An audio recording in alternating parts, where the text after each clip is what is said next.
मित्रों, मैं हूं बिस्मिल्लाह आफ्ताब आलम। आप देख रहे हैं उर्दू हिंदी नॉलेज चैनल। रोज़ एक डोज जो सीरीज है, इसमें आज बात करेंगे श्री लाल शुक्ल जो हैं, उनका जो साहित्य में योगदान है उस पे बात करेंगे, उनकी शैली पे बात करेंगे और उनकी रचनाएं जो हैं उन रचनाओं को भी नाम हम आपके सामने रखेंगे। BA first year, second year, third year तीनों के लिए बहुत ही अहम है। या इसके अलावा अगर कोई हिंदी का एग्ज़ाम है जिसमें इनकी रचनाएं पूछी जा सकती हैं तो रचनाओं के नाम आपको याद रहें। जो इम्पोर्टेंट है वो मैंने यहाँ पे कोट की हैं। तो हिंदी साहित्य में श्री लाल शुक्ल का योगदान क्या है, इस पे बात करते हैं। कल वाले दिन जो है मैंने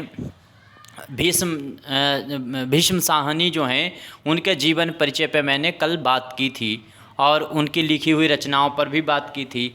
आज बात करेंगे इन पे श्री लाल शुक्ल के योगदान पे। और याद रहे कि नोटिफिकेशन जो है वो हर बार नहीं जाता है। अगर आपको नोटिफिकेशन नहीं पहुंचता है, अगर आप हिंदी के वीडियो देखते हैं तो आप चैनल पे जा कर के शाम को देख सकते हैं नई वीडियो कौन सी अपडेट की गई है, आप उसको वहाँ से देख सकते हैं। खैर, आगे बात करते हैं।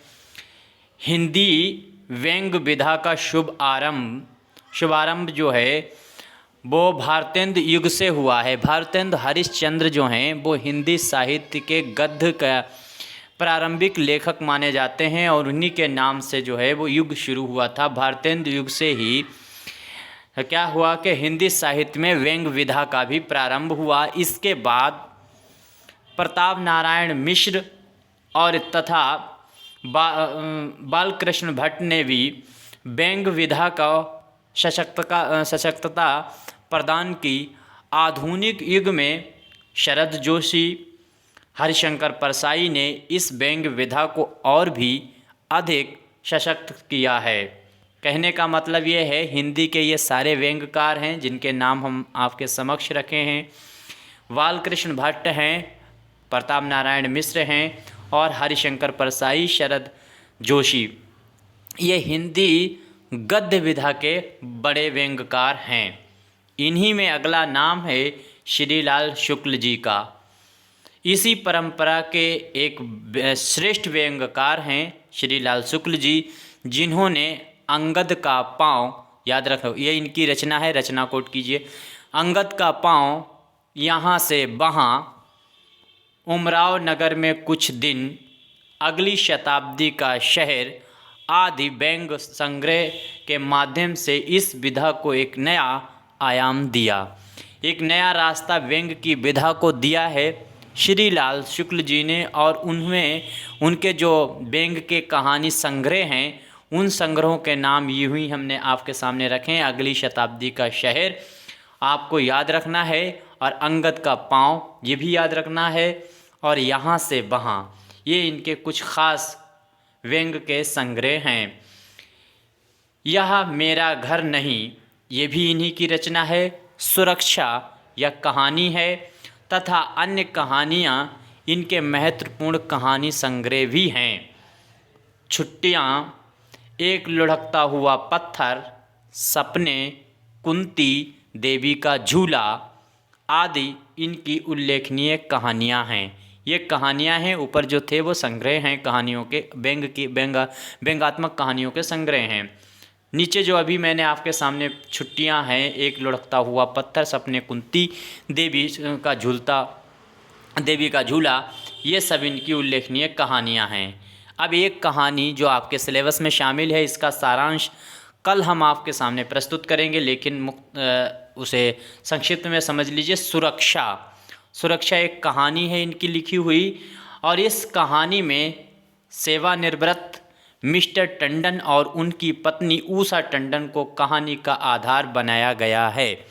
ये सक्षम परिवार के जो है दाम्पत्य जीवन गुजारने वाले हैं, और ये शादीशुदा दोनों हैं, और ये सेवानिवृत्त हैं यानी रिटायर्ड हैं नौकरी से। कौन? मिस्टर टंडन और उनकी पत्नी ऊषा टंडन को इस कहानी का आधार बनाया गया है। इस कहानी का नाम है सुरक्षा। यह परिवार अपने विलास में ही डूबा रहता है, यानी आराम तलब आलसी टाइप का है, जिसे दुनिया और देश से कोई मतलब नहीं, और अपनी सुरक्षा के लिए सशक्त रहता है। यानी अपनी सुरक्षा के लिए हर टाइम सजग है। अपनी सुरक्षा किसी भी तरह से ढीली नहीं होनी चाहिए। इस कहानी के माध्यम से श्रीलाल शुक्ल ने उच्च मध्य वर्ग की संयम संशयात्मक प्रवृत्ति को व्यंग द्वारा प्रस्तुत किया है। यानी जो सक्षम परिवार थे, जैसे यूरोप में कुलीन वर्ग, वैसे ही हमारे हिंदुस्तान में जब देश आज़ाद हो गया उसके बाद जो कुलीन वर्ग थे उनका वर्चस्व इतनी तेज़ी से बढ़ा कि अंग्रेज़ों से ज़्यादा उन्होंने भारतीय जो गरीब तबका था उसका शोषण करना प्रारंभ कर दिया था। अपने अपने स्तर पे सभी जो सामंत या ऊंचे परिवार के लोग थे, उसी मनोदशा को दर्शाया गया है इस कहानी में। इसी प्रकार इसमें व्यंग किया गया है सुरक्षा के नाम को लेकर, क्योंकि किस तरह से अमीर लोग जो हैं वो हर तरह से अपनी सुरक्षा चाहते हैं और वो मरना तो चाहते ही नहीं है, मरने से उन्हें बहुत डर लगता है। उसी पे व्यंग किया गया है। इसी प्रकार उमराव नगर में एक दिन, ये भी लिखी हुई कहानी नहीं की है, स्वतंत्रता के बाद की कहानी है। यानी स्वतंत्रता के बाद की खोखली प्रजातांत्रिक व्यवस्था को प्रस्तुत करती है।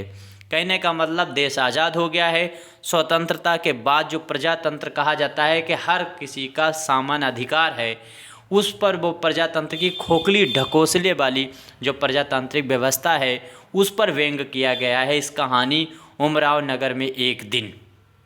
स्वतंत्रता पश्चात उमराव नगर गांव को विकसित कार्य के लिए चुना गया है। यानी ये कहानी चल रही है, इसमें जो उमराव नगर है उसको चुना गया है विकसित होने के लिए। अब इसमें भ्रष्टता फैलेगी, चुना गया है, लेकिन विकास कार्यों के नाम पर नौकरशाही की धूर्तता और मक्कारी को भी इस कहानी में पूरी तरह से महत्व दिया गया है। वही चीज़ है कि इसमें जो है शोषण होगा, वर्करों का शोषण होगा और फिर साथ साथ में जो ठेकेदार हैं वो घोटाले करेंगे और विकास के नाम पे कुछ नहीं होगा। इस प्रकार स्वतंत्रता प्राप्त भारत के जो सपने भारतवासियों ने अपने मन में संयोजित किए थे, उनमें घोर निराशा और अवसाद को देखकर जिन साहित्यकारों ने व्यंग का आधार लिया, उन्हीं में श्रीलाल शुक्ल भी प्रमुख हैं। तो आज जो बात की है, संक्षिप्त में मैंने बात की इनका जीवन परिचय, और जीवन परिचय से पहले इम्पोर्टेंट तो ये है इनकी लिखी हुई जो कहानी है सुरक्षा, उसका सारांश, उसका कथानक कल हम आपके सामने प्रस्तुत करेंगे। तब तक के लिए धन्यवाद।